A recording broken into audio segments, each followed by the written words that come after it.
Halo, dengar suara saya, Mbak? Oh ya. Ah, hari ini saya menggantikan Pak Ahmad ya. Silakan absen dulu.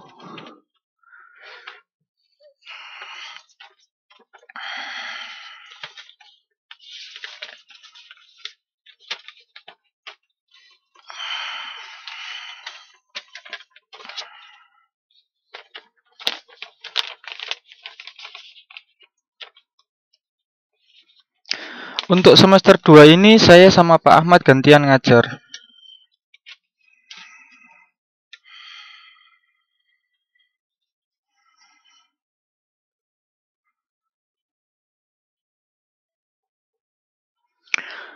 Silakan absen dulu, Mbak ya.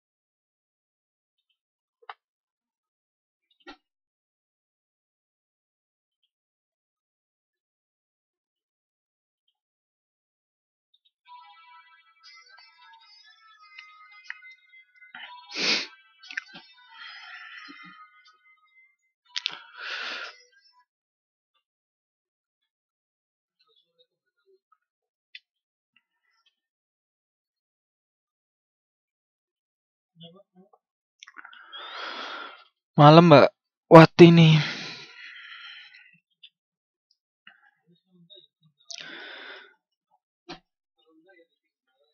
Kemarin dari Pak Ahmad Julian sampai mana ya? Diterangin sampai mana? Ada yang ingat?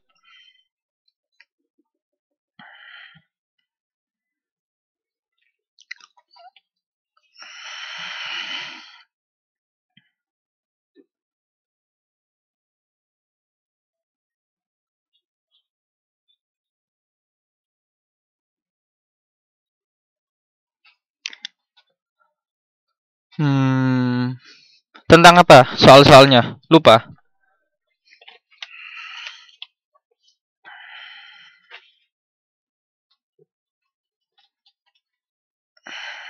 Hmm,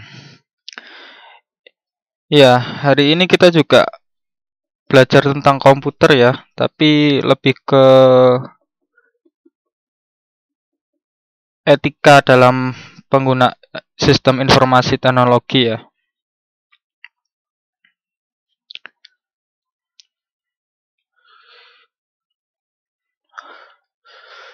Nggak ngertinya apa Mbak kemarin Mbak?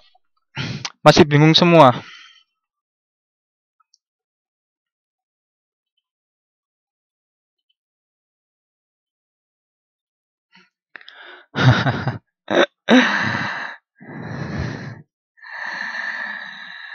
Ya udah nanti besok lah saya ulang materinya Pak. Sekilas saya ulang materinya Pak Ahmad. Tapi hari ini kita belajar tentang ketentuan bagaimana sih cara menggunakan bagaimana sih kita menggunakan sistem informasi yang benar itu seperti apa gitu. Etikanya dalam berkomputer itu seperti apa dan kita belajar tentang hukum-hukumnya ya.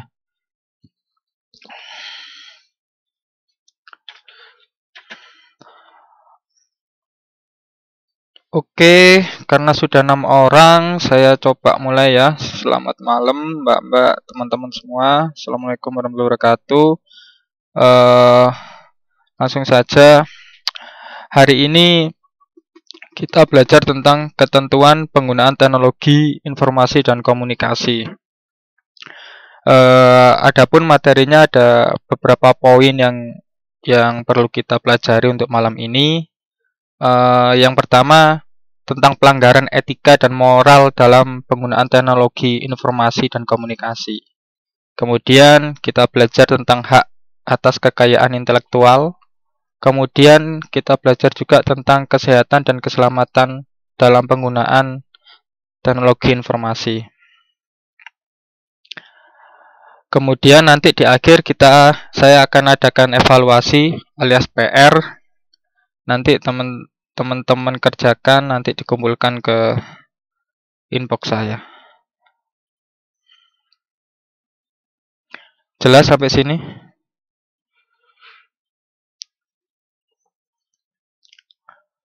Oke.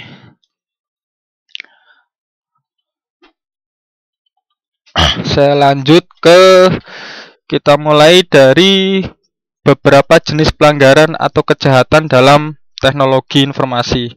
Kalau mbak-mbak sering internet, sering baca berita, kita pasti sering dengar dengan hacking, cracking, dan lain sebagainya. Ya. Ada yang tahu nggak sih apa itu hacking? Kan teman-teman sering FB saya dihack, FB saya dihack. Hacking itu apa sih? Ada yang tahu selain bukan blokir, Mbak?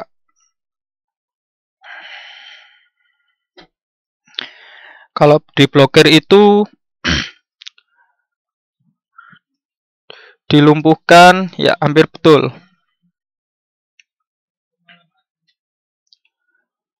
Ada yang lain?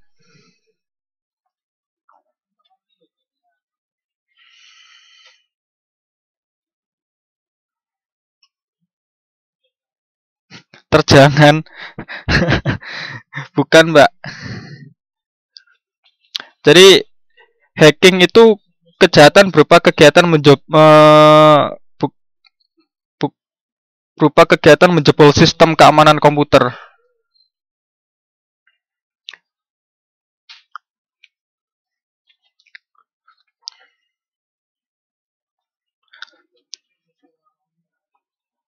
Jadi kejahatan hacking itu berupa kegiatan menjebol sistem keamanan komputer orang lain dengan berbagai tujuan. Jadi kegiatan tersebut dapat dilakukan apabila saya dengan korban itu dalam satu jaringan internet.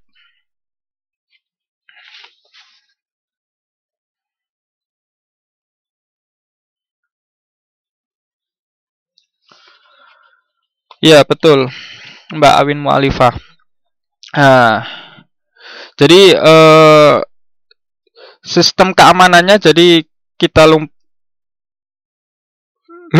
kok saya yang nulis? Ya, mbaknya dicatat, nanti keluar juga loh, Mbak. Ini dievaluasi, saya kasih bocoran. Jadi satu jaringan internet itu komputer saya dengan komputer mbaknya itu saya hubungkan dengan kabel namanya atau satu jaring. Saya nggak harus kabel juga, bisa satu wifi. Kita namakan itu local area network. Jadi dengan menghubungkan komputer satu dengan komputer yang lain, kita bisa menciptakan satu jaringan. Dari jaringan tersebut bisa berdampak positif atau negatif. Dampak positifnya kita bisa berbagi file. Kita bisa nggak perlu repot-repot pakai flash disk atau apa. Kita bisa berbagi file dengan mudah. Kita bisa berbagi informasi dengan mudah. Tapi juga ada kerugiannya jika etika kita punya niat buruk, kita juga bisa memanfaatkan satu jaringan tersebut untuk membobol atau mengubah sistem keamanan komputer lawan kita.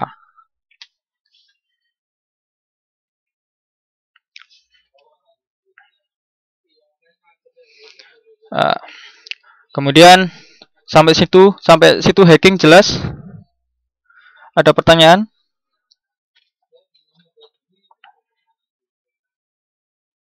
Loh, belum. Jadi gini, saya punya komputer dan Mbak punya komputer. Kemudian saya hubungkan komputer itu dalam satu jaringan. Jaringannya bisa berupa saya hubungkan dari kabel ke kabel. Kemudian Untuk artinya sebentar ya, dari kabel ke kabel atau dengan menggunakan satu jaringan nirkabel WiFi yang sama. Dari situ komputer saya dengan komputer Mbak akan terhubung satu sama lain. Karena sudah terhubung, kita bisa bertukar file. Keuntungan positifnya ya, kita bisa bertukar file, bisa bertukar informasi, dan lain sebagainya. Tetapi negatifnya adalah kita juga bisa mencuri informasi dari komputer tersebut. Begitu. HP juga nggak harus komputer, Mbak. HP sekarang yang zaman sekarang juga bisa saling terhubung kan. Contoh, kita bisa menggunakan Bluetooth satu lain dengan Bluetooth atau dengan kirim-kirim file itu. Dari situ positifnya kita dapat file, berbagi file, tetapi kerugiannya juga file Mbak bisa saya curi kalau memang saya tahu keamanan dari komputer atau HP Mbak.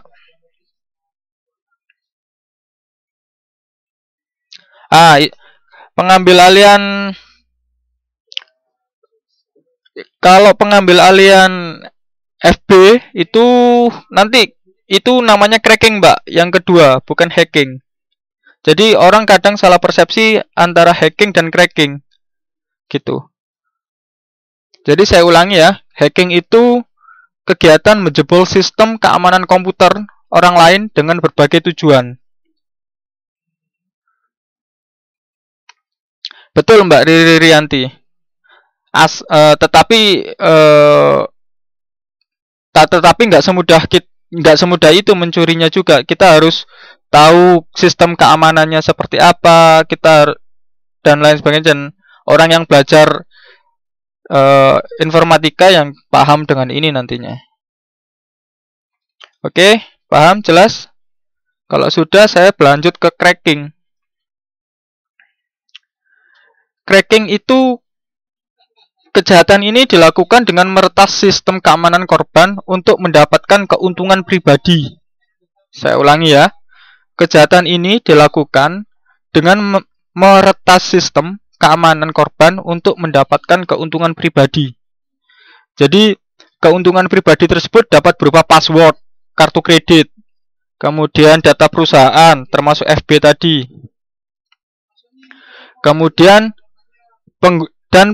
penggunaan identitas untuk orang lain untuk tujuan tertentu. Saya ulangi Mbak ya.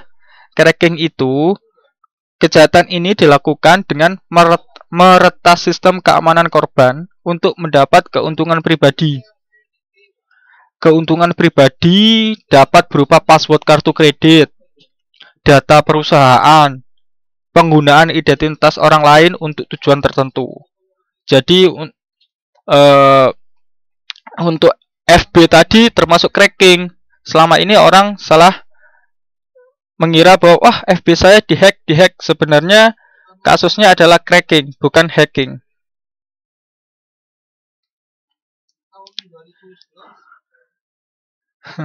Ya nanti setelah selesai mengajar saya share deh. Tapi tapi sekarang tetap diingat-ingat, soalnya nanti mungkin muncul di evaluasi, Mbak. Kotia ya.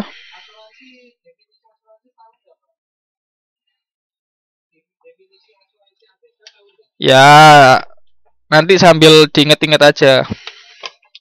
Kemudian, jadi cracking jelas ya. Oh ya, untuk pelaku hacking itu kita sebut hacker. Sedangkan pelaku cracking itu kita sebut cracker.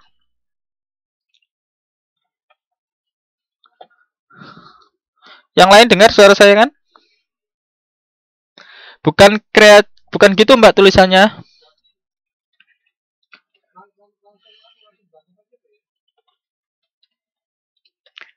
Gini ya tulisannya yang benar ya, cracker.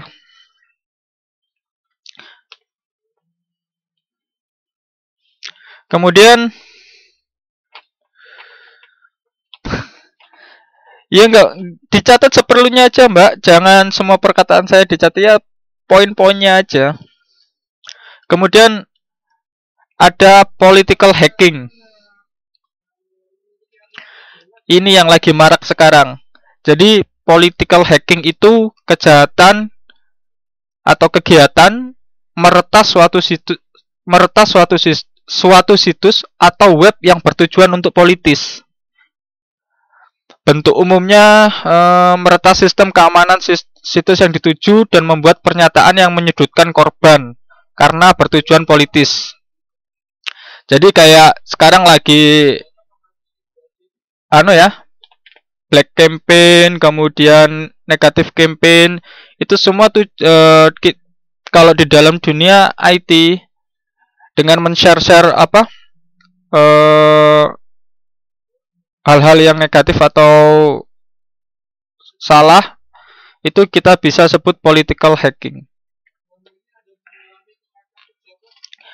Kemudian ada denial of service attack atau biasa disingkat DOS. Jadi kejahatan ini dilakukan untuk mengirimkan data yang sangat besar pada suatu situs tertentu. Tujuannya untuk membuat lambat atau berhenti sama sekali situs yang dituju. Jadi gini, contoh kayak Wizik. Wizik kadang-kadang kan sulit kita buka karena lambat sekali itu karena servernya lambat. Kenapa server lambat? Mungkin jaringannya memang sedang down atau jaringannya sedang buruk. Tetapi bisa juga karena denial of service attack itu atau DOS ini. Jadi seseorang mengirimkan data yang berjumlah besar kepada situs tertentu sehingga server tersebut menjadi down. Jadi contoh gampangnya kayak gini, saya ingin berbuat jahat, kemudian tujuan korban saya adalah Wizik. Website Wizik ini saya kirimi data yang sangat besar sehingga servernya tidak mampu menerima data tersebut, akhirnya servernya down dan sulit dibuka. Jadi teman-teman akhirnya sulit sekali buka Wizik. Itu bisa terjadi.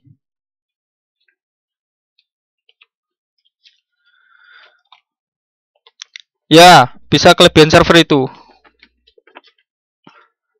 Tapi menghindarinya gimana? Kita sebagai provider harus punya server yang besar, kemudian yang kedua adalah server cadangan.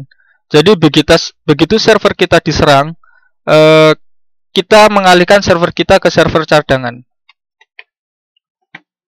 Ya, mirip kayak kasus kemarin itu.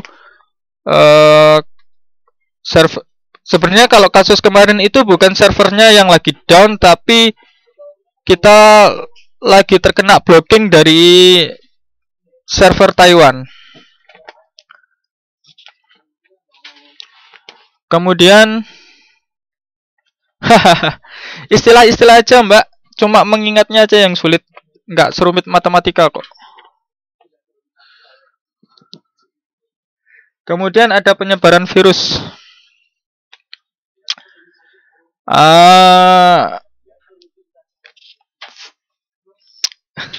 Virus itu di internet sangat banyak ya, virus itu ya. Jadi kalau Mbak download hal-hal yang nggak jelas, itu bisa saja berbau virus dalamnya. Jadi sangat hati-hati kalau Mbak mau download dan nggak jelas itu apa yang Mbak mau download. Jadi bisa saja itu mengandung virus.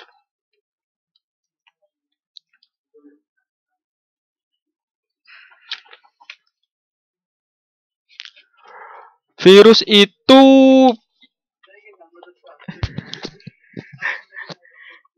ya Mbak Atun. Ya Mbak Tuxboil, kalau dikasih link jangan sembarangan dibuka. Biasanya virus betul. Jadi virus itu sama kayak virus yang istilahnya sama dengan yang digunakan di manusia, cuma ini menyerang komputer. Jadi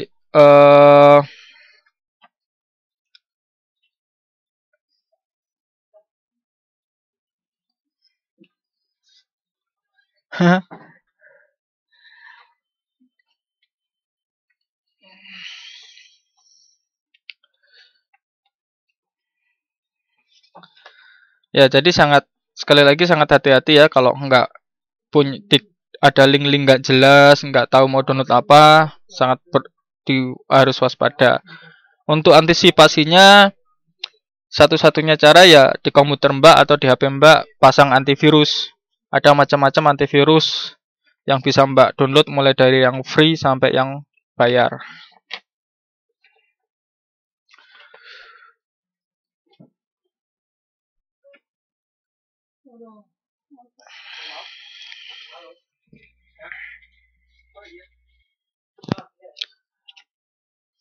Caranya apa Mbak Watini?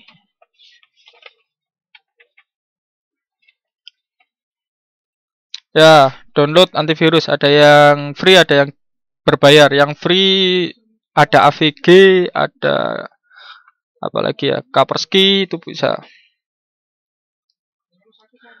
Oke, lanjut ke fraud ya. Kelebihannya macam-macam Mbak. Kalau saya tergantung apa ya, nyamannya Mbaknya pakai apa. Kalau saya biasanya pakai AVG itu lebih enak. Tapi teman-teman biasanya ada yang pakai Kaspersky, ada yang pakai itu. Tergantung kita enaknya gimana. Saya sudah pernah nyoba ini itu, tapi paling cocok buat saya menurut saya AVG. Search aja di Google AVG, antivirus. Nah, itu betul Mbak Risa. Kemudian kita lanjut ke fraud ya. Fraud itu kejahatan ini memanipulasi informasi, khususnya informasi tentang keuangan dengan tujuan mengeruk keuntungan pribadi. Jadi biasanya fraud ini di dunia perbankan ya. Jadi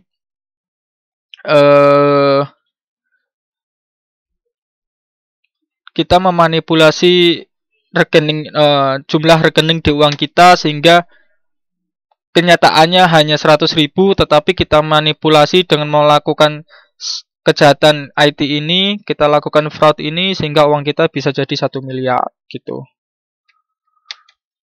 Itu juga nggak boleh ya. Kemudian ada phishing.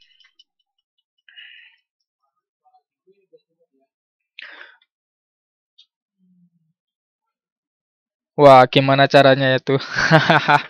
Nggak boleh, Mbak. Kalau itu diperbolehkan, semua orang jadi kaya nanti. Kemudian phishing ya, yang ketujuh. Jadi phishing itu kejahatan untuk mencari informasi berupa alamat email dan nomor account dengan mengirimkan email yang seolah-olah datang dari bank tertentu. Jadi terkadang kita dikirimin email oleh orang yang menyamar seolah-olah itu bank. Apabila kita balas email tersebut, kemudian si pengirim email tersebut akan mendapatkan nomor akun kita sehingga dia bisa membobol rekening kita. Phishing ya, teknik kejahatan untuk mencari informasi berupa alamat email atau nomor akun. Jadi gini, saya ngirimkan email ke Mbak. Tujuannya, Mbak, tolong dong cantumin nomor rekening. Kemudian Mbak balas, ini Mas nomor rekening saya. Begitu saya tahu nomor rekening Mbak, dengan teknik-teknik tertentu saya bisa membobol rekening Mbak dan menarik uang yang ada di bank Mbak ke rekening saya. Jadi ini disebut phishing. Ya, harus waspada. Jadi kita makanya di fasilitas email itu ada kalanya Mbak, selain inbox ada spam. Nah, gunanya spam itu adalah buat email-email yang nggak jelas biasanya masuk ke spam.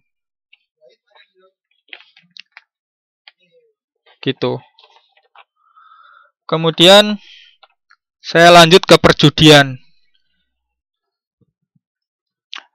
Otomatis Mbak masuknya, tapi kadang juga ada yang lolos. Jadi hati-hati. Tetap harus hati-hati. Tapi terkadang ada yang lolos, terkadang bahkan ada email penting masuk ke spam. Jadi tetap kita harus ngecek spam, tetap kita harus ngecek inbox. Kemudian yang kedelapan ada perjudian. Judi nggak hanya melulu di kasino, tetapi zaman sekarang bisa juga dilakukan secara online. Tetap aja namanya judi, kita nggak boleh ya.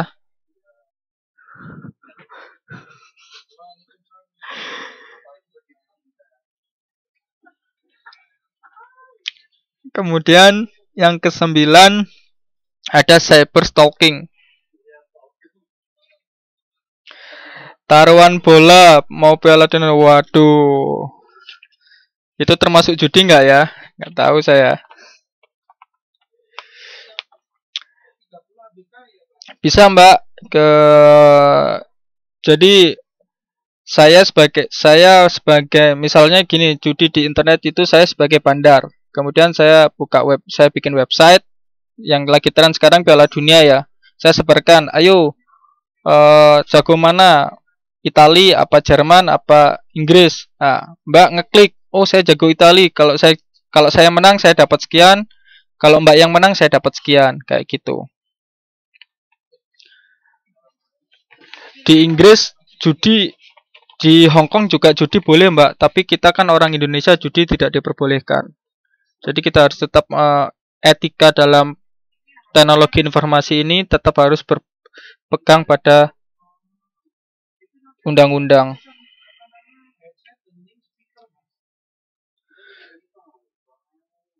Kemudian nomor 9 ada cyber stalking.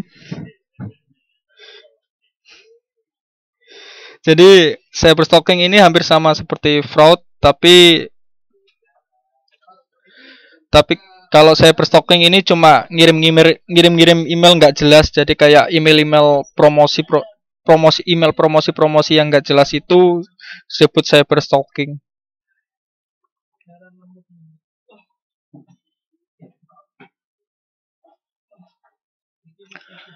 Untuk Mbak Neng Tia Apeng, kalau kita beli buku lewat online email terus cara pembayarannya minta. Untuk zaman sekarang ada macam-macam cara pembayaran lewat internet Mbak. Yang pertama bisa langsung transfer. Yang kedua ada yang namanya PayPal.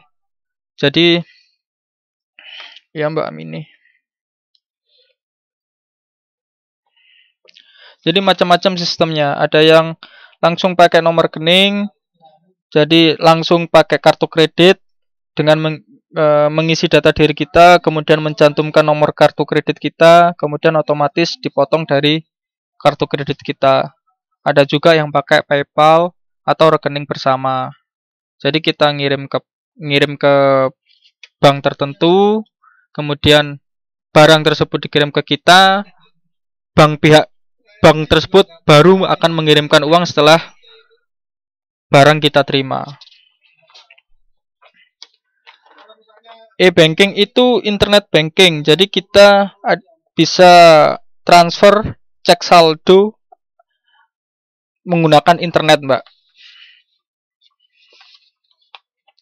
Jadi kalau zaman dulu kan kita mau cek saldo harus ke banknya, bawa buku dan lain sebagainya. Zaman sekarang kita cukup klik internet, masukkan password kita, username kita, maka kita bisa ngecek saldo kita, bahkan kita juga bisa melakukan transfer.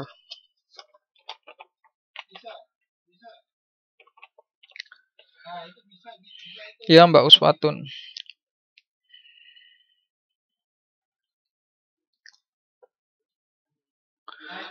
Kemudian banyak Mbak, mulai dari BNI, BRI, BCA, semua bank sekarang sudah bisa internet banking Mbak. Semua. Kita harus daftar dulu ke banknya. Jadi kita datang ke bank, saya ingin buka internet banking, nanti dibuatkan account rekening internet banking. Setelah itu nanti dijelaskan sama tellernya, ada macam-macam, semua bank punya cara yang beda-beda. Yang jelas Mbak harus datang ke banknya, bank di mana Mbak buka nomor rekening. Di situ Mbak datang ke tellernya, kemudian tanya, Mbak, saya mau bikin internet banking. Nanti dijelaskan di situ. Ya Mbak, harus ke bank dulu, soalnya sama kayak kita buka buka buku tabungan harus ke bank dulu.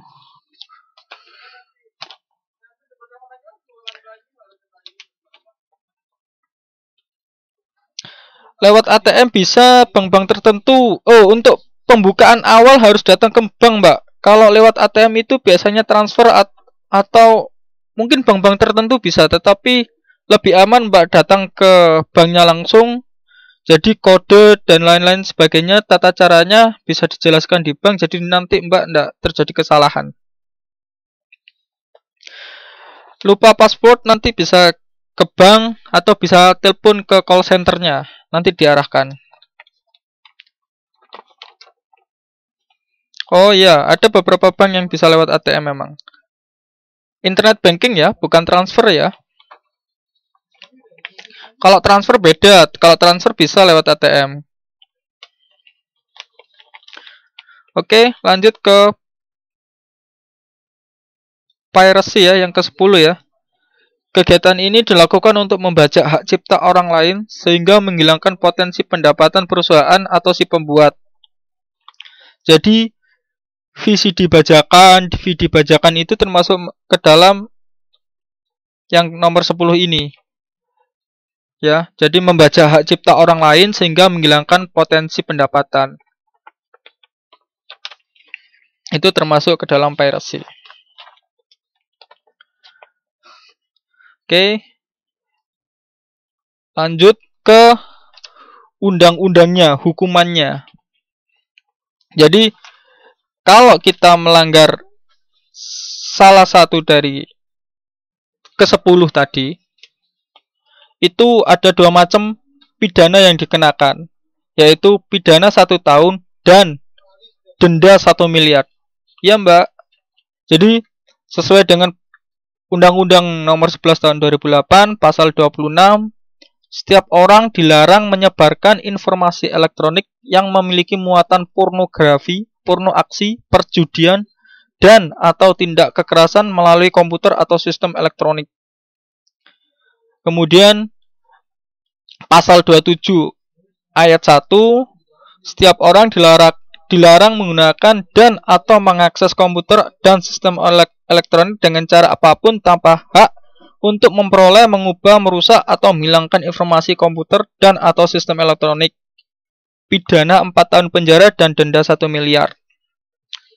Nah, sekarang saya tanya, kalau hacking masuk pidana yang nomor 1 apa pidana nomor 4?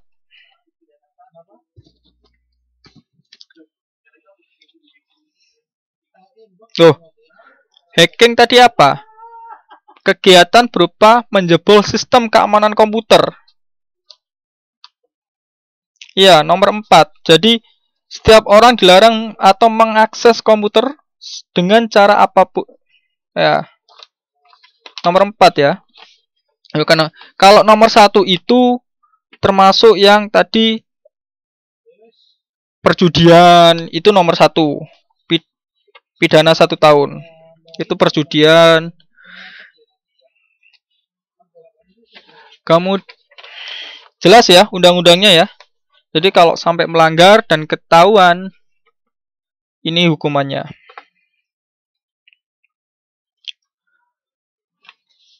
Nah, menyambung tadi ke hak cipta. Kita tadi udah ngomongin hak cipta. Hak cipta itu wah, saya nggak ngomong ya itu Mbak ya. Ya banyak Mbak, karena gini, banyak sekali orang yang melakukan kejahatan tetapi yang menindak juga sedikit. Sekarang contoh di Indonesia sedang digalakkan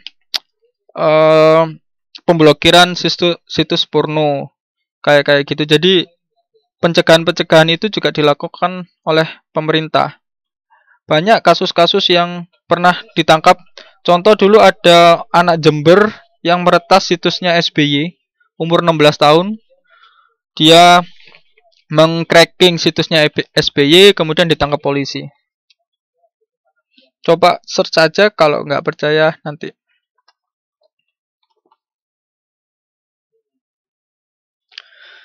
Nah, sekarang kembali ke hak kekayaan industri ya. Hak kekayaan industri atau hak cipta itu ada macam-macam, ada 6. Search aja di Google peretas situs SBY.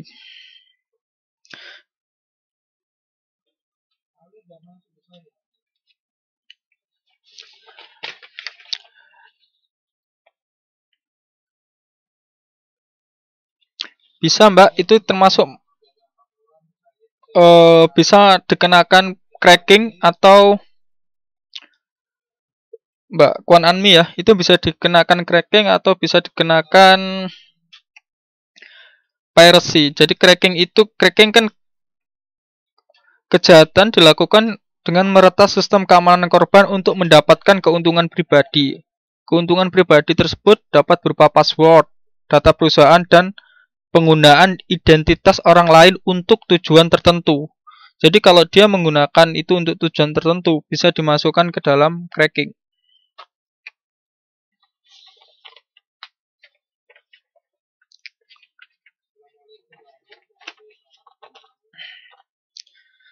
Oke, lanjut ke hak kekayaan industri. Ada 6.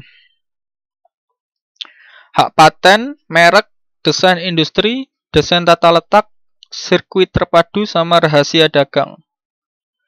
Saya mulai dari hak paten ya. Hak paten adalah hak eksklusif yang diberikan negara kepada inventor di bidang teknologi untuk waktu tertentu melaksanakan sendiri invensinya tersebut atau memberikan persetujuan kepada pihak lain untuk melaksanakannya. Itu hak paten. Kemudian ada hak merek. Merek merupakan tanda yang berupa gambar, nama, kata, huruf-huruf, angka-angka, susunan warna atau kombinasi dari unsur-unsur tersebut yang mempunyai daya pembeda dan digunakan dalam kegiatan perdagangan barang atau jasa. Jadi merek ini contoh kita mendesain merek, kita punya merek sesuatu, kemudian merek kita tulisannya, susunan warnanya, bentuknya sangat mirip sekali dengan merek lain, itu bisa dinamakan pelanggaran hak merek. Jadi misal saya punya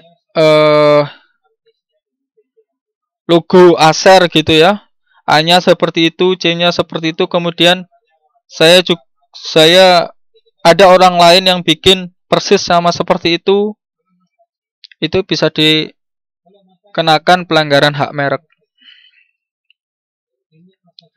Ada banyak Mbak, ponsel KW itu dia mencantumkan logo Samsung, bisa saja itu dikenakan hak merek Mbak. Jadi ponsel KW itu bisa saja, pernah dengarkan ponsel black market, itu seperti itu, merupakan pelanggar-pelanggar hak paten, hak merek, desain industri, seperti itu.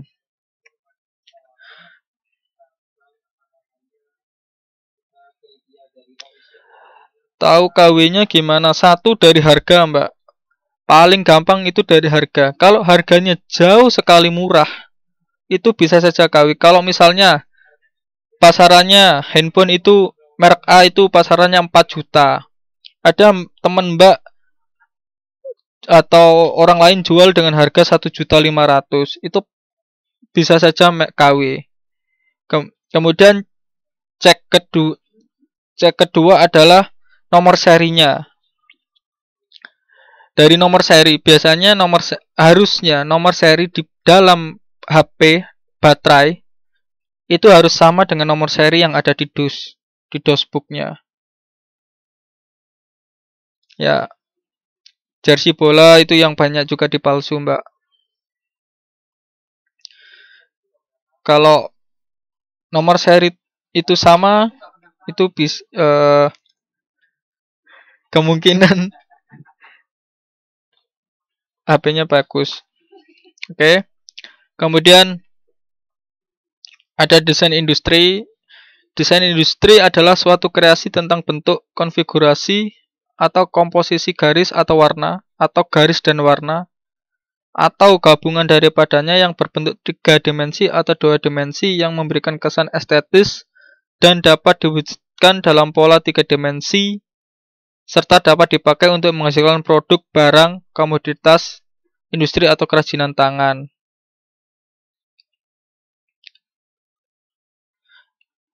KW itu bahasa gaul. Saya nggak tahu juga apa ya definisinya KW itu ya. Yang jelas itu eh tiruan dari barang asli. Kualitasnya lebih rendah daripada barang yang asli.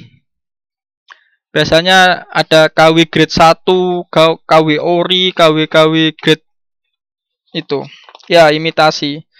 Jadi KW barang palsu sangat mirip sekali dengan barang aslinya, tetapi kualitasnya berbeda.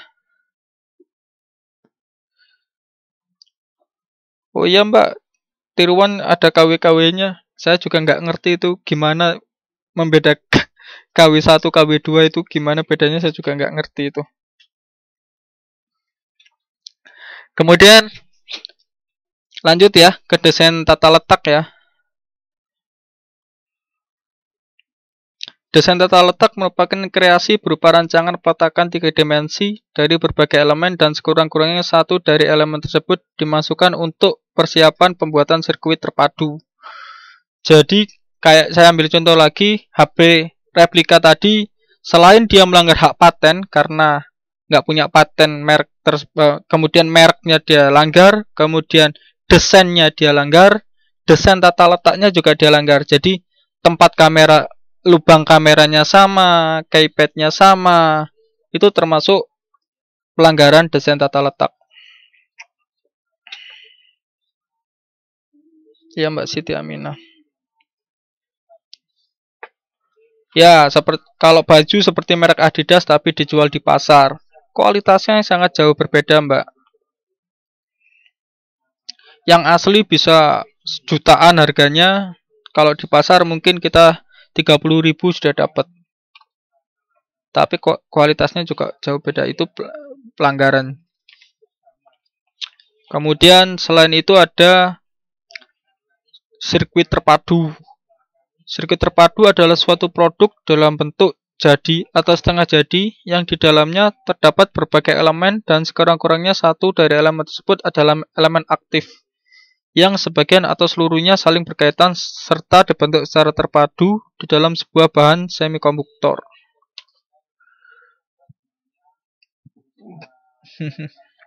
Kemudian ada rahasia dagang. Rahasia dagang jika sampai tercuri nanti kita juga pelanggaran.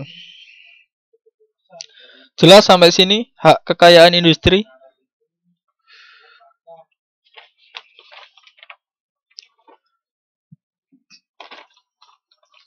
Oke, lanjut ya.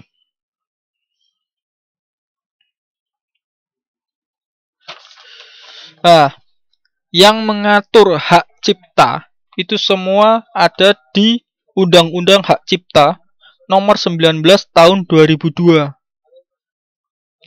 Ya, undang-undangnya tersebut berbunyi hak eksekutif bagi pencipta maupun penerima hak cipta untuk mengumumkan atau memperbanyak ciptaannya maupun memberi izin untuk tidak mengurangi pembatasan-pembatasan menurut perundang-undangan yang berlaku.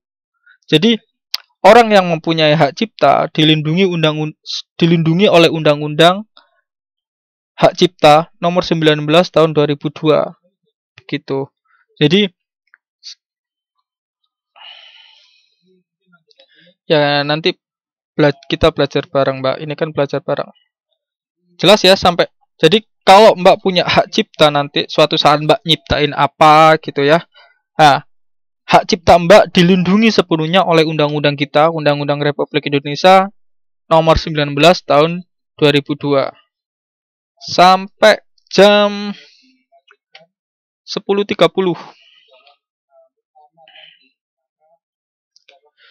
Oke. Jelas sampai di sini?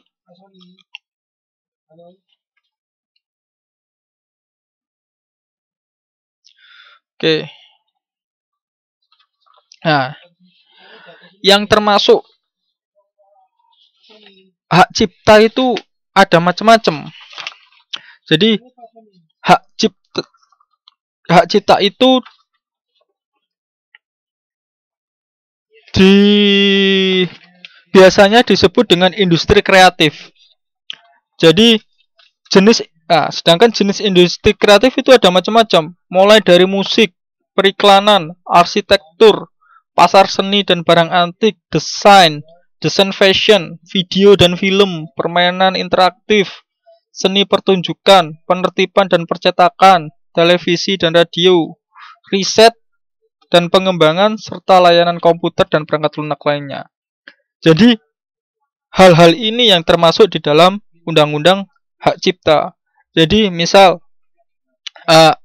Mbak bikin lagu, kemudian lagu itu dipakai orang lain atau digunakan orang lain dengan tujuan tertentu tanpa seizin Mbak, maka itu merupakan pelanggaran hak cipta. Gitu. Kita meniru iklan yang sama, itu juga pelanggaran. Kita punya desain logo produk kita sendiri dan desain itu ditiru oleh orang lain, itu termasuk pelanggaran hak cipta. Ya, bajakan masuk ke dalam video dan film. Jadi DVD bajakan itu termasuk dalam pelanggaran hak cipta. Kita nggak boleh mendukung pembajakan itu. Jadi kita juga harus beli yang original. Kalau kita beli yang bajakan, sama saja kita mendukung pembajakan. Ya, ya mulai sekarang dikurangi. Jangan beli yang bajakan. Kita harus kasihan kan yang asli sudah bikin capek-capek. Sama kayak gini, Mbak ngerjakan capek-capek, kemudian kerjaan Mbak ditiru oleh orang lain, rasanya kan tidak enak. Jadi kita harus menghargai.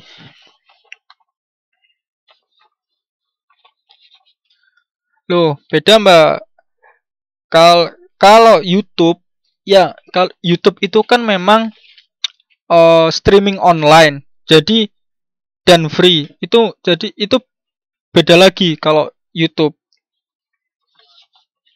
Kalau YouTube itu karena itu streaming online, yang di artinya kan kita ngupload di YouTube itu kan kita ngupload. Orang mau mengupload itu berarti kan pingin men-share.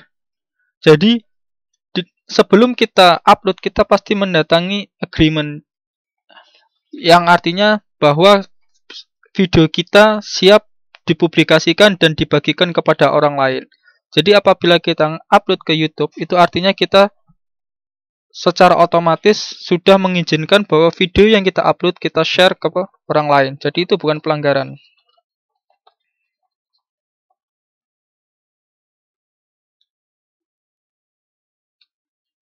Iya Mbak Neng Tia Apeng, itu merupakan pelanggaran.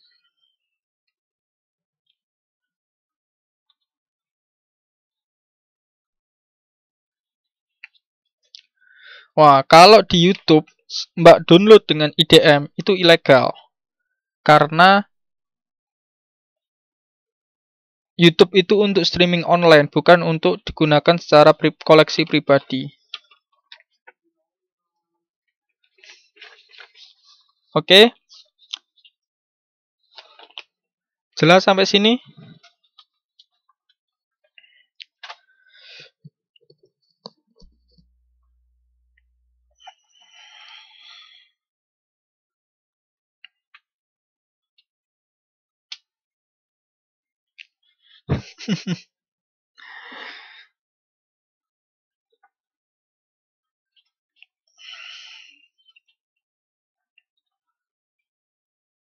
Nah, sekarang kita ke copyright. Ada yang tahu apa itu copyright?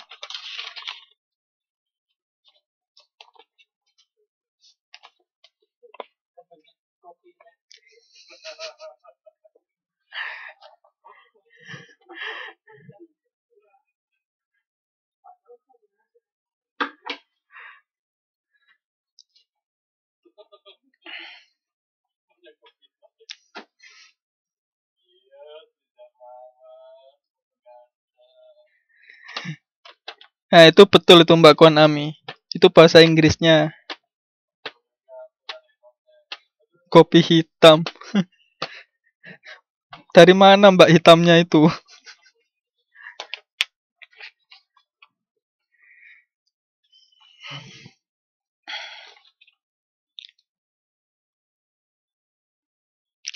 Ya, jadi berdasarkan ketentuan penggunanya, perangkat lunak itu dapat dibagi menjadi 8 kategori. Perangkat lunak komersil, perangkat lunak berpemilik, perangkat lunak semi bebas, public domain, freeware, shareware, general itu ya, bukan general public license, sama open source. Saya akan jelaskan satu-satu. Apa itu perangkat lunak komersil? Merupakan perangkat lunak yang dikembangkan untuk tujuan komersil, untuk memperoleh keuntungan. Sebagian besar perangkat lunak komersil merupakan perangkat lunak berpemilik. Apabila Anda menggunakan perangkat jenis tersebut, Anda harus membayar lisensinya. Contoh gampangnya, kayak kita menggunakan Wizik. Wizik ini perangkat lunak komersil. Kita dari pihak sekolah harus membeli perangkat lunak tersebut. Nah, itu salah satu kemana SPP dari Mbak ini untuk membeli Wizik itu. Ada macam-macam selain Wizik, ada yang berbayar lagi, Microsoft Office yang Mbak pakai itu juga harus berbeli. Nah, belinya ke toko. Belinya ke toko. Jadi Mbak datang di Kuanghua itu ya, cari CD-nya Microsoft Office, dapat nanti. Berapa? Waduh, saya juga kurang tahu itu. Ada yang tak. Jadi Microsoft Office itu bayar ya. Kemudian untuk antivirus yang bayar itu juga ada Norton. Itu bayar.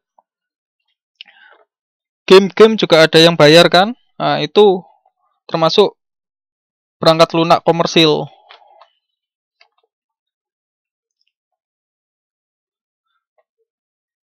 Kemudian ada perangkat lunak berpemilik.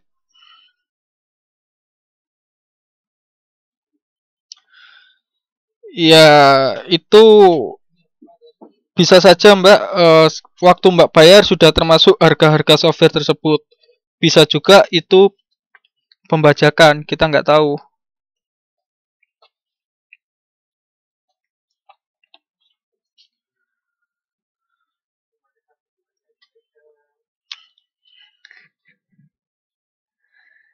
Ya, kemudian perangkat lunak berpemilik ya.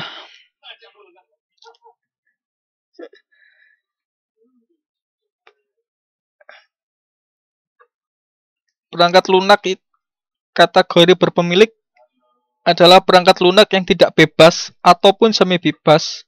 Anda dapat menggunakan, mengedarkan, dan memodifikasi perangkat kategori tersebut apabila mendapat izin pemiliknya. Jadi, ada beberapa software, misalnya saya bikin software tertentu, kalau tapi tidak saya jual, tidak saya apa-apakan. Kalau Mbak minta atau Mbak saya kasih. Itu termasuk perangkat lunak berpemilik. Kemudian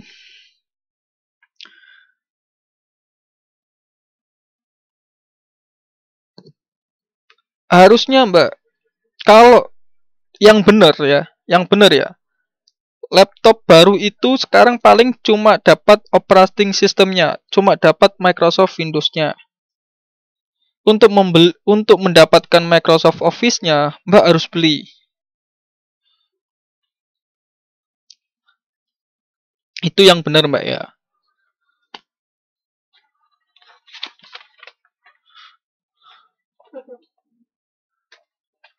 Oke, lanjut ke perangkat lunak semi bebas ya.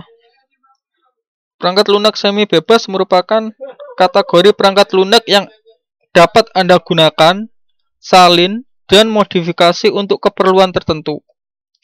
Keperluan tertentu misalnya untuk pendidikan, untuk kepentingan yang lain belum tentu diizinkan.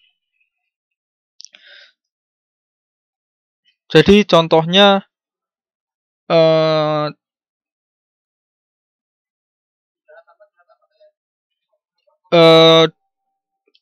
contohnya Microsoft Office yang untuk student, untuk murid, untuk siswa.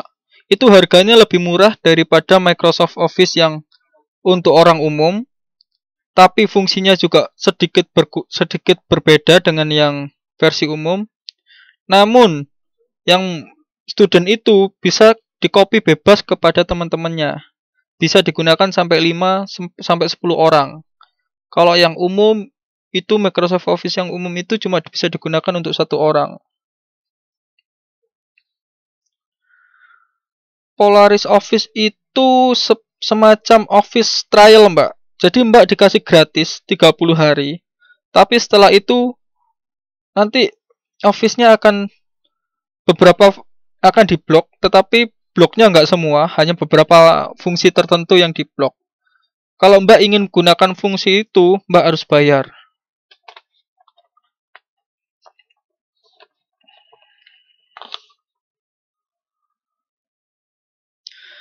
Microsoft Office di dalamnya itu ada Microsoft Word, ada Microsoft Excel, ada Microsoft PowerPoint gitu. Nah, semua itu kalau dijadikan satu namanya Microsoft Office.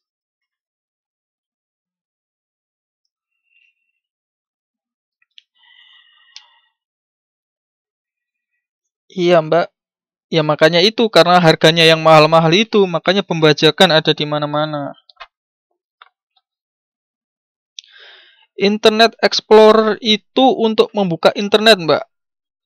Sama seperti Mozilla, sama seperti Google Chrome. Jadi itu biasa disebut dengan browser. Itu gunanya untuk membuka internet. Kalau di HP pasti bukan Microsoft Office, Mbak, namanya, tetapi mungkin Kingsoft atau apa itu. Itu memang gratis. Ada yang gratis, ada yang berbayar. Tapi kalau Microsoft itu pasti bayar.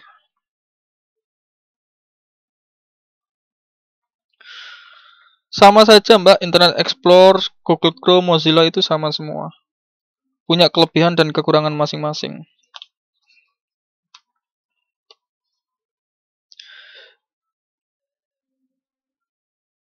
Ya, lanjut.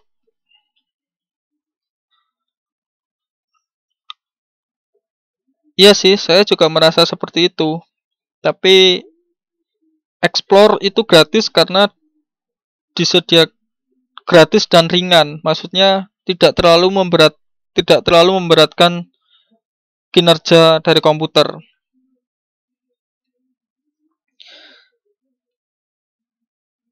Google Chrome itu cepat tapi agak lambatnya waktu kita kinerjanya di komputer akan berat.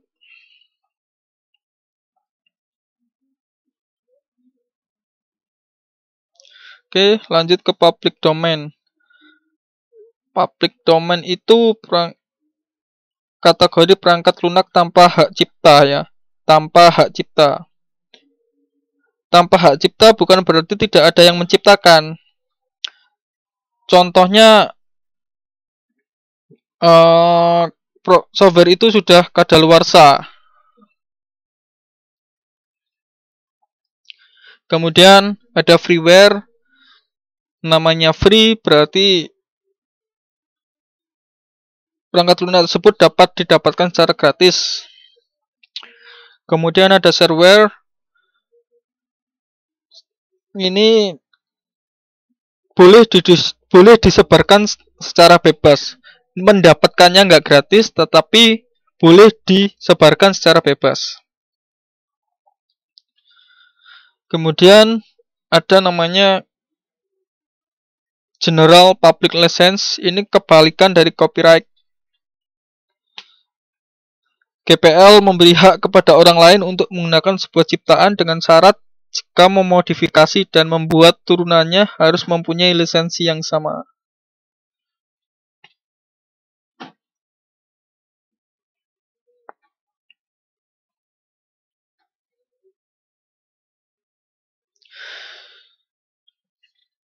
Di HP ada aplikasi yang berbayar, ada juga aplikasi yang gratis, Mbak. Mungkin selama ini yang Mbak dapatkan, Mbak Siti Aminah, gratis. Tetapi kalau Mbak cari yang berbayar, ada juga.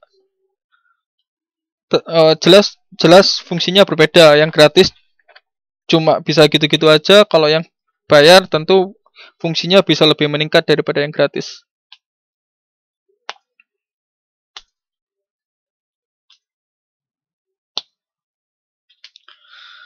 Kemudian yang terakhir ada open source.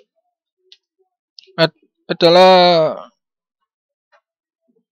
open source ini selain gratis, cara membuatnya, cara bikin programnya, kodenya dapat diketahui oleh orang lain. Jadi selain kita bisa menggunakan, kita juga bisa tahu bagaimana cara membuatnya.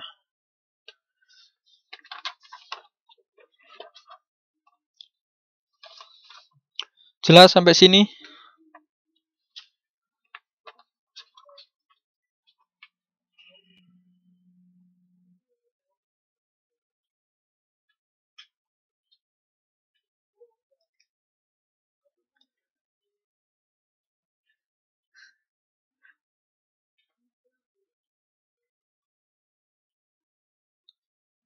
Yang lain jelas?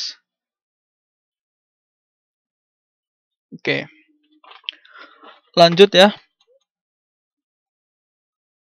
Nah, sekarang tadi kita di awal juga membahas tentang K3 atau keselamatan kesehatan dalam berkomputer. Nah, kan bagi orang-orang kantoran yang tiap hari kerja, jangan dikira menggunakan komputer itu pekerjaan yang nggak ada resikonya. Jadi meskipun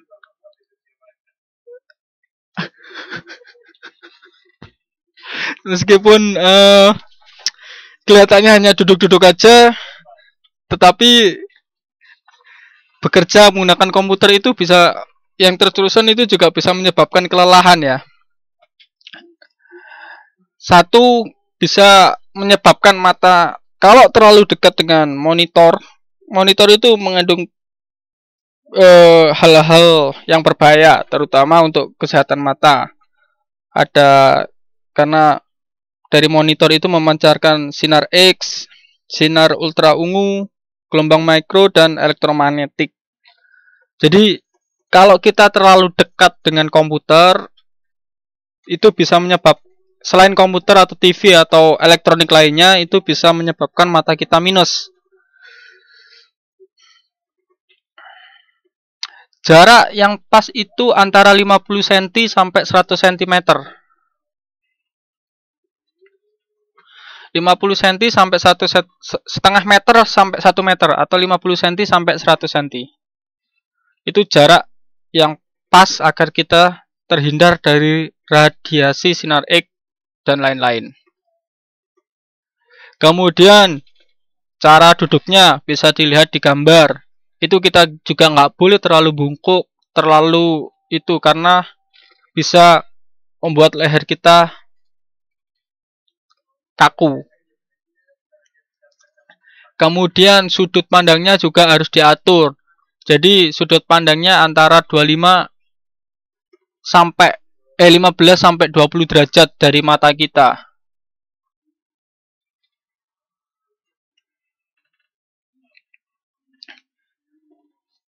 Terutama anak-anak kecil itu biasanya kalau nonton TV kan sukanya deket-deket itu ya. Itu harus dicegah biar nanti matanya tidak minus. Kasihan kalau udah nanti pakai kacamata nggak bisa lihat apa-apa.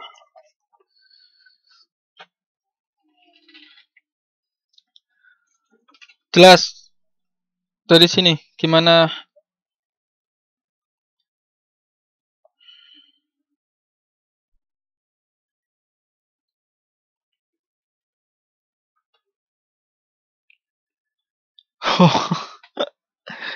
Saya praktekkan kok, Mbak.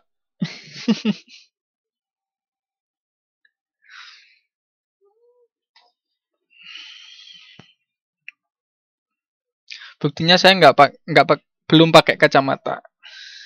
Jadi saya normal.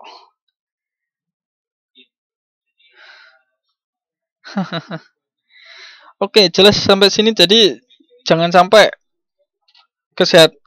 kita asik main komputer, asik main HP, tapi kita juga lupa akan kesehatan kita, ya. Diperhatikan cara melihat monitor yang benar. Oke, jelas? Lanjut ya.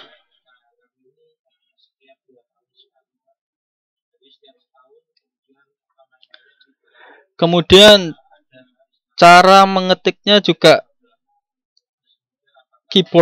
posisi keyboardnya juga harus diperhatikan. Jangan terlalu jauh seperti ini. Jangan juga terlalu dekat seperti ini. Jadi yang pas dengan Mbak atur gimana supaya keyboard itu pas dengan posisi badan. Kadang karena kalau terlalu jauh gini juga nggak baik. Yang benar tegak, Mbak. Seperti gambar yang di sini. Ya, duduk tegak lurus. Ya, betul. Nah, tiduran enak, Mbak, tapi nggak sehat.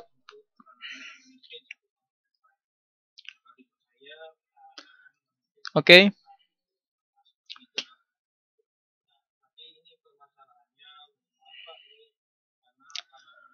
Ya, kan kerja juga nggak terus-terusan. Makanya kalau kita lelah, kita nggak boleh seperti ini, tapi kita istirahat. Kita kalau capek duduk kayak gini, kita istirahat. Kita atur posisi kita supaya tetap diusahakan jarak dan posisi kita teratur, tetapi tetap tidak mengurangi dari kesehatan-kesehatan ini.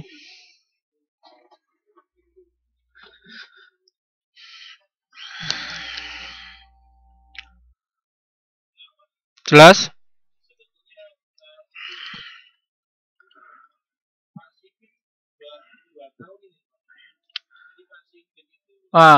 Selain letak keyboard, kita juga harus memperhatikan letak mouse kita, ya.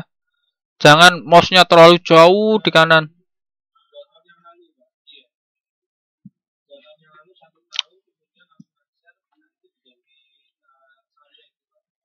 Keyboardnya di sini, mouse-nya di sini, itu juga nggak baik. Jadi yang benar sejajar, keyboard dan mouse-nya sejajar.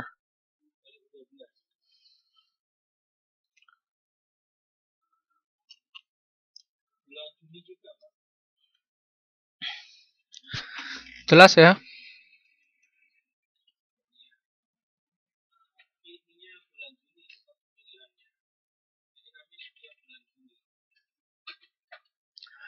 Kalau laptop sekarang kan memang udah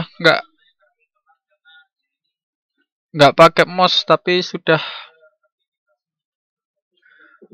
pakai mousepad. Sekarang karena sudah selesai semua, kita evaluasi ya. Kita jawab bareng-bareng pertanyaannya, beberapa pertanyaan. Nanti terakhir juga saya kasih PR. Ntar ya, masih saya upload soalnya. Ada pertanyaan dari yang saya jelaskan tadi? Sampai jam 22.30, Mbak. 20 menit lagi kok. PR-nya nggak banyak kok. Cuma 2 pertanyaan aja. Cuma 2 pertanyaan, Mbak. Gampang kok.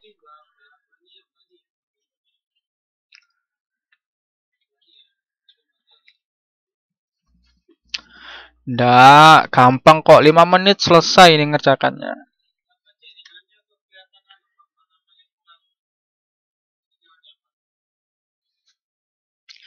Habis ini kita jawab pertanyaan bareng ya. Dari situ semoga Mbak-mbak bisa paham apa yang saya jelaskan tadi dengan mencoba menjawab pertanyaan. Setelah itu nanti Saya kasih PR. Bentar ya, saya masih upload filenya ini. Lupa saya upload tadi.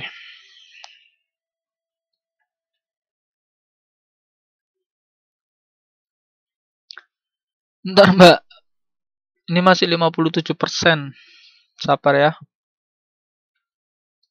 Saya lupa upload tadi.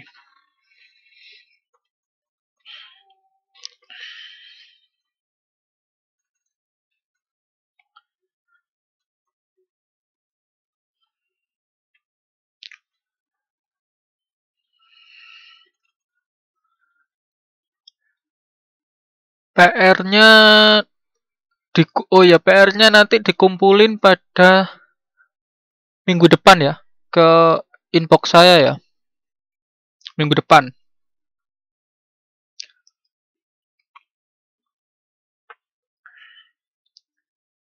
Paling lambat minggu depan. Seperti biasa nanti PR-nya ditulis tangan, difoto, kirim ke inbox saya. Atau boleh diketik juga nggak apa-apa. Tapi nggak boleh di-chat langsung di inbox.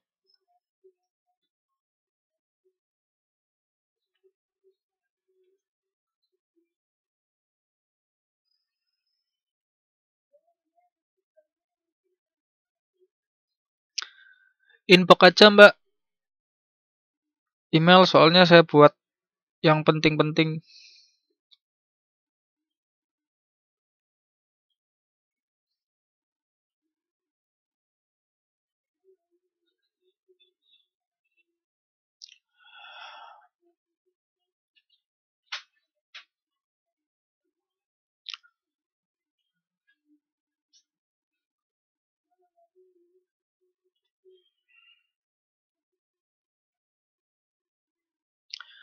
Maksud saya urusannya beda Mbak. Udah, ini ayo kita jawab soalnya. Kelihatan semua?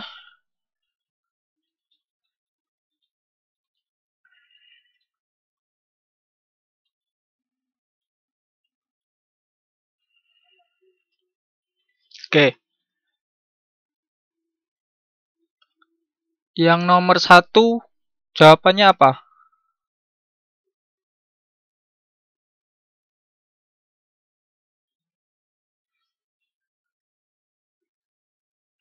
B.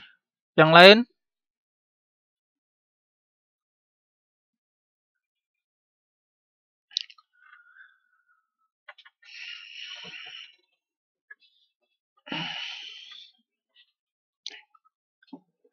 Ya, B.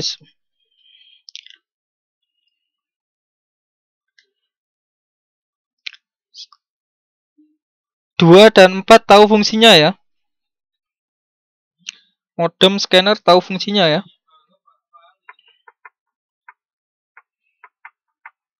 Modem buat apa Mbak? Untuk spoil.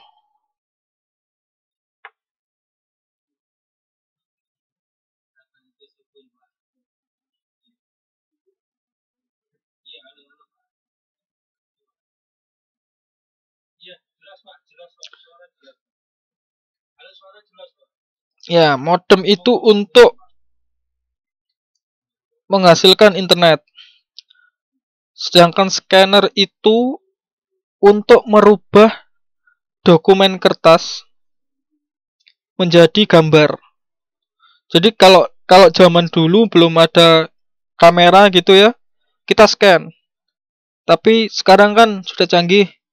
Mbak punya dokumen, malas catat, tinggal foto. Kalau dulu kita scanner.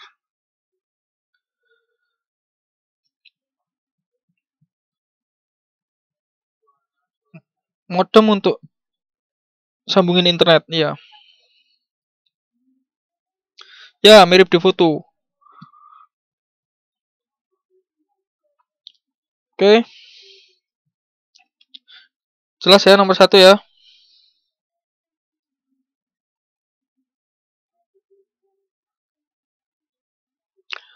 Compact disc itu CD, singkatannya CD. Singkatan dari CD.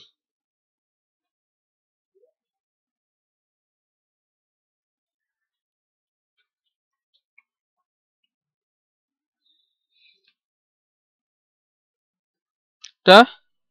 Sekarang kita lanjut ke nomor 2 ya.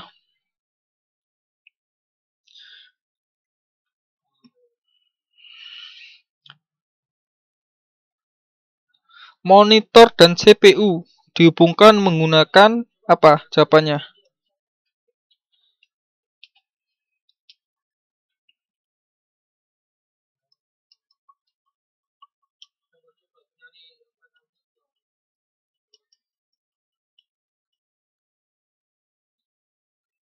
Bukan C, D, VGA port.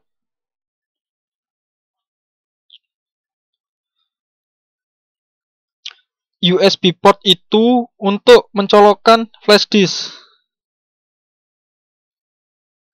Port mbak, bukan sport. Kemudian yang E, PS2 itu untuk mencolokkan keyboard atau mouse. Itu PS2. Di komputer-komputer lama dulu pakai PS2. Tapi sekarang semua pakai USB port. Jadi untuk mencolokkan CPU ke monitor pakai VGA port.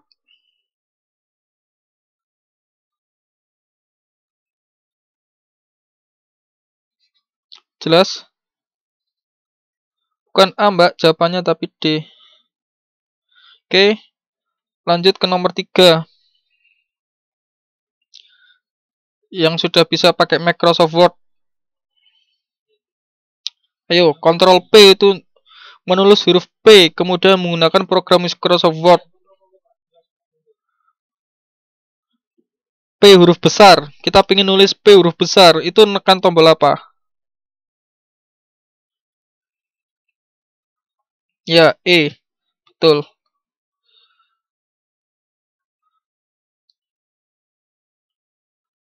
Tunggu.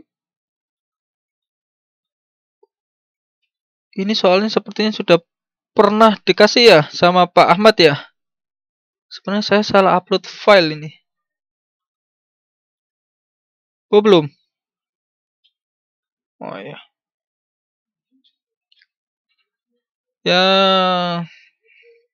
Yang nomor 4. Apa jawabannya?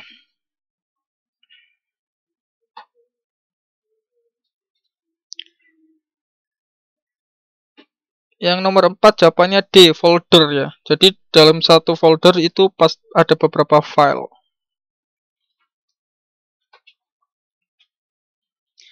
Yang nomor 5.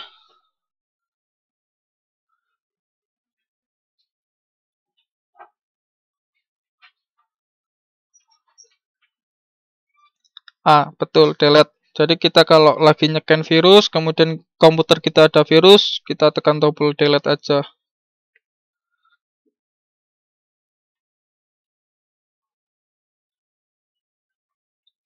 Nomor 6.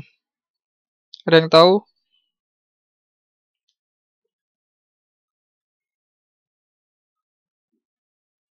Antara A dan D.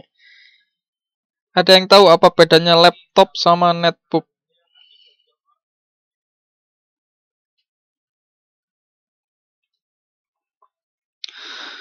Saya jelaskan ya, bedanya laptop sama netbook ya.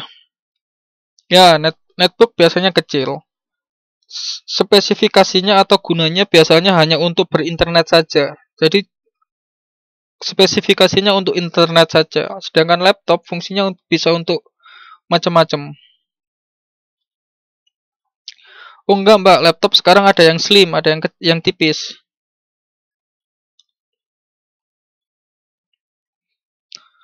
Jadi perbedaan laptop dan netbook itu dilihat dari spesifikasinya, spesifikasinya. Netbook itu biasanya digunakan hanya untuk internet. Kalau laptop fungsinya hampir sama dengan spesifikasinya hampir sama dengan komputer biasa. Tidak ada mbak netbook itu. Ya, kekomplitannya.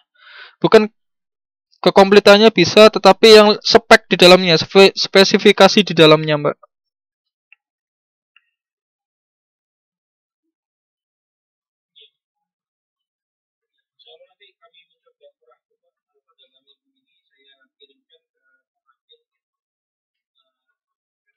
Ntar ya, saya lihat ke atas kok.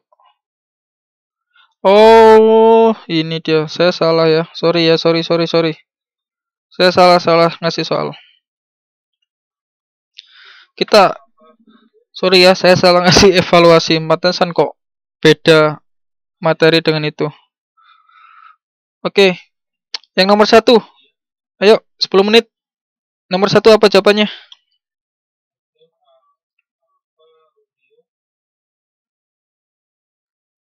D, betul Mbak Toxpel. Yang nomor dua.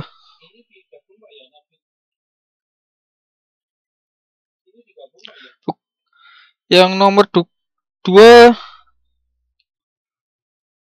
ya, A, betul sekali. Oke. Nomor tiga. Ini saya sudah sebut tadi. Undang-Undang nomor 19. Tentang apa?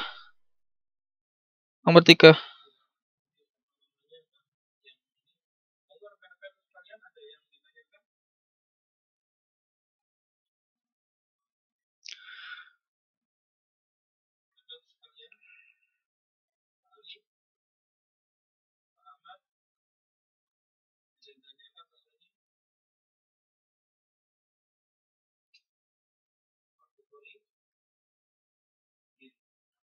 Ya, A ya. Oke, nomor 4. Yang merupakan tindakan pelanggaran hak cipta. Yang mana?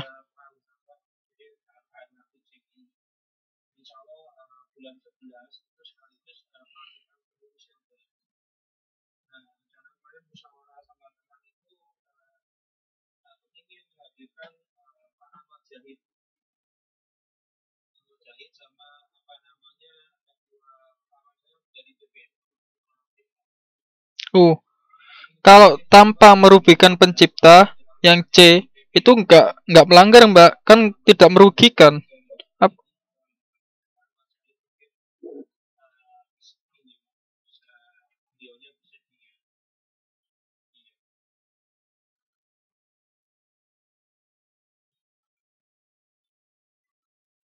Ya, memperbanyak lambang negara tanpa seizin negara itu melanggar hak cipta.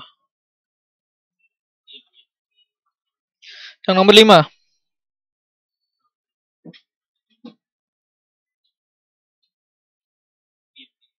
D, betul ya. Industri kreatif. Yang nomor 6. Kekayaan industri, tadi saya sudah sebut.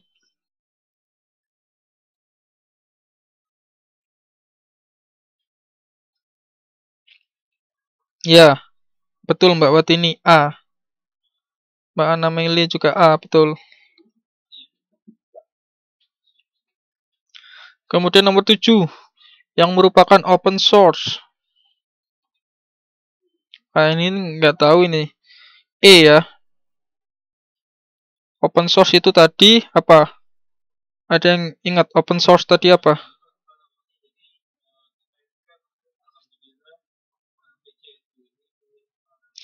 Open source tadi, selain kita dapat menggunakan software tersebut, kita juga boleh mengedit. Kita boleh mengedit dari program tersebut. Linux itu seperti Windows, Mbak. Microsoft Windows. Kalau Microsoft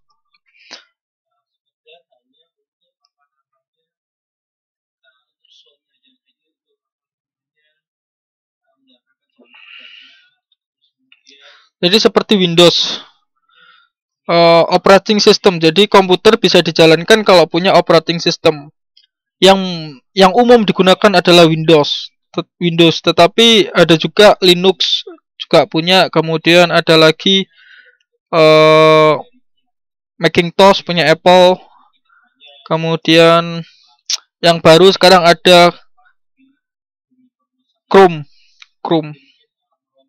Ya, nomor 8A, betul. Nomor 9.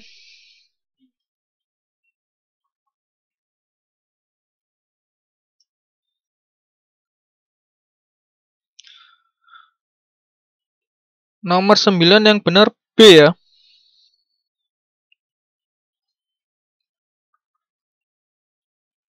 Ya, nomor 9 B. Nomor 10?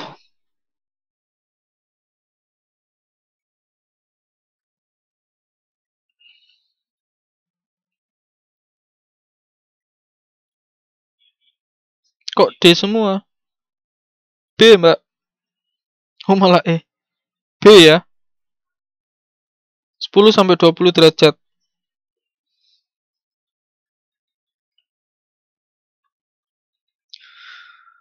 Oke, sekarang PR-nya.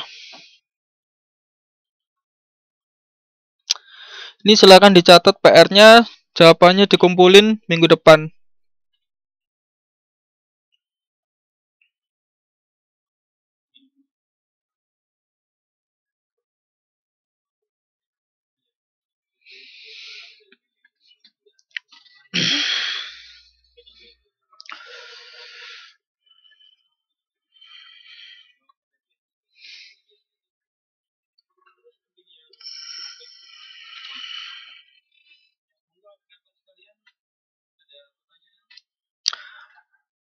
Nanti materinya saya share di FB, tetapi kalau soalnya dua, mengapa Anda dilarang membajak perangkat lunak komputer, sama apa sanksi pelanggaran terhadap hak cipta.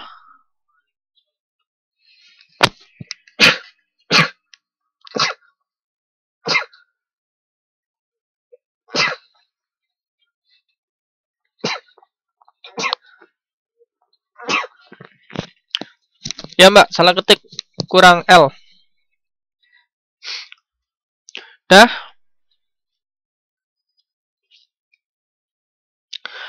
Materinya nanti saya share, tapi soalnya nggak saya share ya.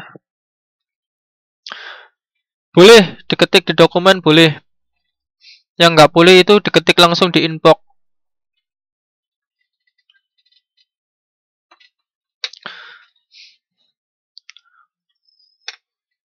Oke, sudah semua. Saya akhiri kelas malam ini.